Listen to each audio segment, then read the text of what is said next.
साधन है। इसी प्रकार संपत्ति भी साधन है। भगवान ने जीवन का गुजारा करने के लिए हमारे जीवन में साधन दिया हुआ है। उसको हमने सुख माना है तो वो जीवन में दुख में परिवर्तित हो जाता है, बदल जाता है। दूसरा प्रश्न किया कि महाराज इस संसार क्या है? पहाड़ है, नदियां हैं, पर्वत हैं। ये भगवान ने क्यों बनाया और किस लिए बनाया है और कैसे बनाया है?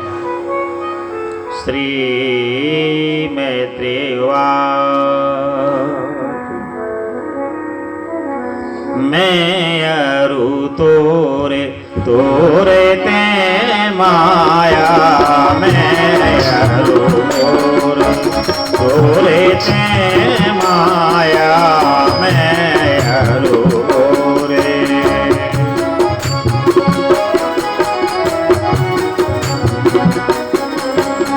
मैं अरु तोरे ते माया, मैं अरु तोरे।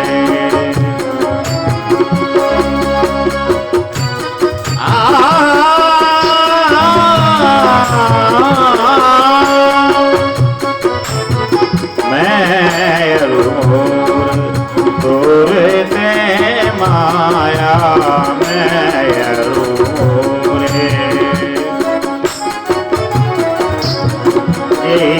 जग जीवी निकाया, जग जीने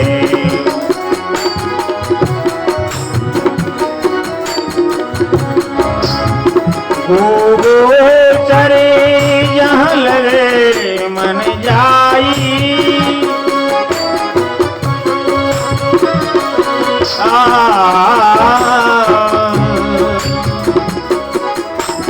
सो सब माया जानो भाई राम हो, सो सब माया जानहु भाई, सो सब माया।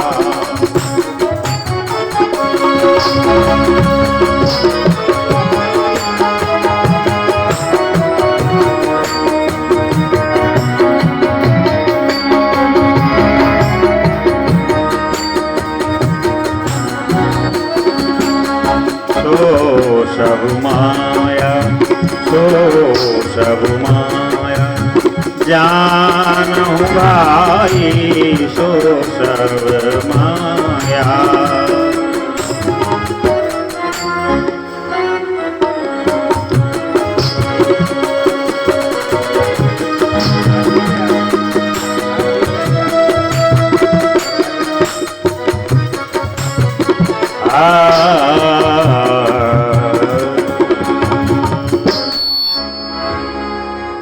जो हम देख रहे हैं, सुन रहे हैं, जान रहे हैं और हो रहा है, इसी का नाम माया है। ना कहीं जाती है और ना कहीं आती है, इसी प्रपंच का नाम माया है। जो हो रहा है और हम नहीं जान सकते वो माया है, और हम जो नहीं जानते हो रहा है उसका नाम माया है। भगवान एको हम बहुश्यामा, सबसे पहले जल ही जल है। जल में नारायण भगवान सो रहे हैं। नारायण भगवान की नाभि से कमल निकला और उस कमल में से ब्रह्मा जी प्रकट हुए। मुझे किसने बनाया है, मुझे किसने बनाया है?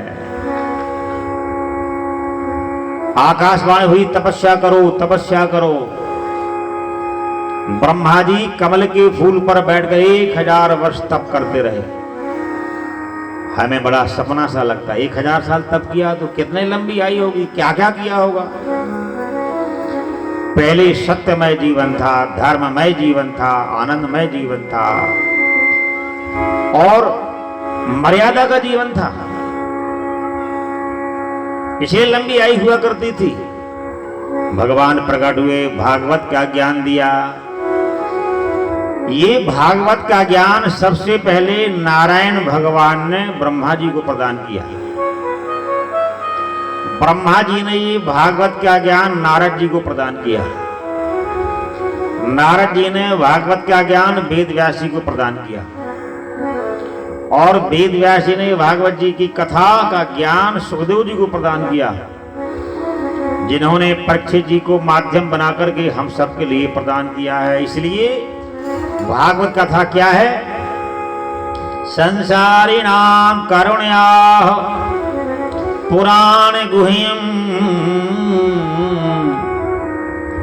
संसार के लोगों को भगवान ने कृपा करके ये दिव्य ज्ञान प्रदान किया है।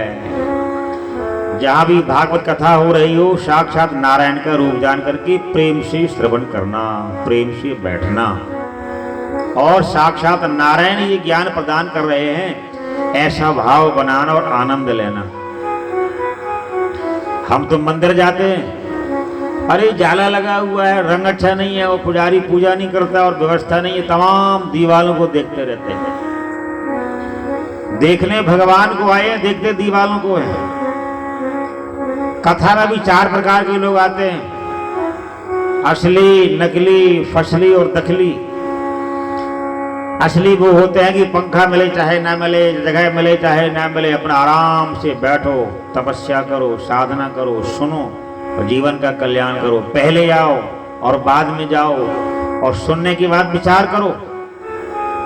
और नकली होते हैं, कोई नियम साधन नहीं, चले गए तो चले गए, नहीं तो कोई बात नहीं, फिर देखा जाएगा। कथा तो होती रहती है, फिर क्या है। फसली, अगर कोई बढ़िया साथ मिल गया, बढ़िया माने खाने पीने वाला हो, प्रसाद देखा जाए क्या मिलता है, तो फसल के मुताबिक काम किया जाएगा। एक दखली भी होते हैं, आना और जब तक बैठना, आगे पीछे देखना कौन कौन आई, अच्छा वो भी आई है, नहीं अच्छा नहीं तो किथे गई सी, अच्छा और नहीं तो ये सूट किथे लाई है, किथों मिले सी, लो बताओ सूट कहाँ मिला था बताओ। जब तक बैठना तब तक अपने मन ग्रंथ बातों को ही करते रहना, कथा से कोई लेन देन नहीं होता है। तो कथा में भी 4 प्रकार के लोग आते हैं। ब्रह्मा जी महाराज ने साक्षात भागवत को श्रवण किया नारायण भगवान से। तो नारायण भगवान ने जिस समय भागवत कथा प्रदान की और एक आज्ञा दी, जाओ तुम सृष्टि का विस्तार करो, सृष्टि को बनाओ, मेरी आज्ञा है। जब आज्ञा को दिया तो ब्रह्मा जी ने 11 प्रकार की सृष्टि बनाई। सनक सनंदन सनत कुमार प्रथमो जाता, अपने मन से सनक सनंदन सनातन सनत कुमार 4 ऋषियों को बनाया, संकल्प से बनाया। हाँ पिताजी की आज्ञा है, जाओ बेटा सृष्टि का विस्तार। अरे पिताजी हम तो बाला फेरना चाहते हैं, भजन करेंगे, शादी करो, ब्याह करो, लड़की होगी तो दामाद ले जाएगा और बेटा होगा तो बहू ले जाएगी, फिर बुढ़ापे में अकेले रहेंगे और दवाई कौन लाएगा और लंगर कौन बनाएगा, मुसीबत बहुत। जब पृथ्वी को रखा तो ब्रह्मा जी महाराज ने पति पत्नी के रूप में मनु शत्रुपा जी को बनाया। बहुत सुंदर जोड़ी है। अच्छा, आजकल जब विवाह करने जाते हैं तो इंची टेप से नापते हैं, लिखा पढ़ी करते हैं, इंटरव्यू लेते हैं और तमाम 100 तरह की बातें पूछते हैं। लेकिन अगर मन नहीं मिला सब बेकार हो जाता है, विचार नहीं मिला सब बेकार हो जाता है। तो विचार सावधानी पूर्वक हो तो गृहस्थी हमारी स्वर्ग बन जाती है, आनंदमय बन जाती है। और अगर विचार नहीं मिला तो हमारी जिंदगी नरक बन जाती है, बेकार बन जाती है। तो गृहस्थी में सबसे बड़ा सुखदाई क्या है? बोले हमारे दोनों के विचार मिलना चाहिए, स्वभाव मिलना चाहिए। पैसे थोड़ी हो काम चल जाएगा, घर छोटा हो तब भी काम चल जाएगा। मन बुद्धि ठीक होगा तो सुख से जीवन बीतेगा, आनंद से जीवन बीतेगा। मन बुद्धि और विचार हमारा ठीक होना चाहिए तो हमारा सुखद जीवन रहता है, कल्याणकारी जीवन रहता है। श्री किम चकार ततो मुने,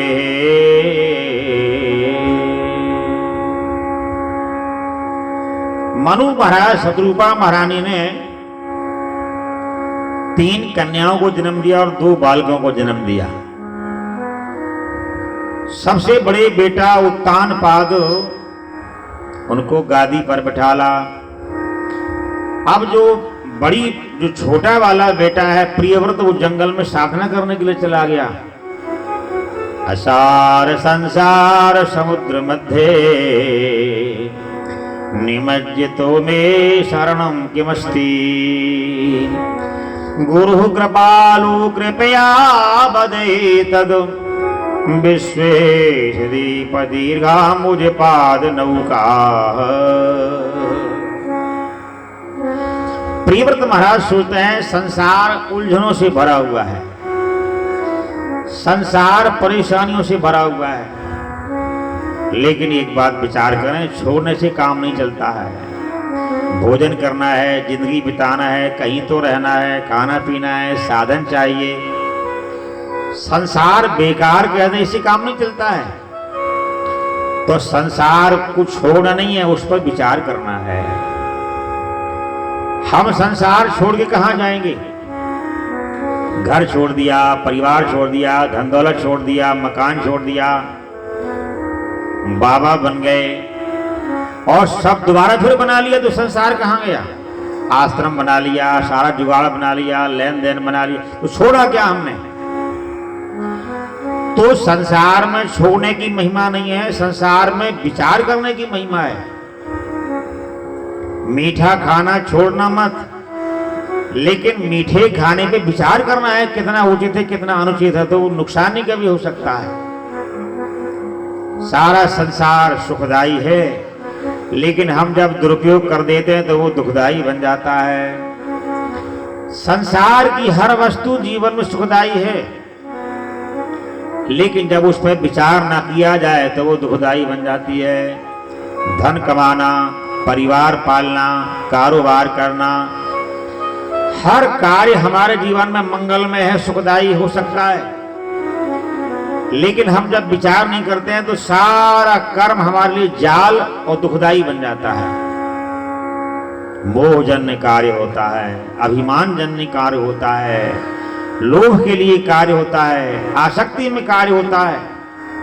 विचार ना किया तो हर कार्य हमारे जीवन में बोझ बन जाता है, दुखदाई बन जाता है।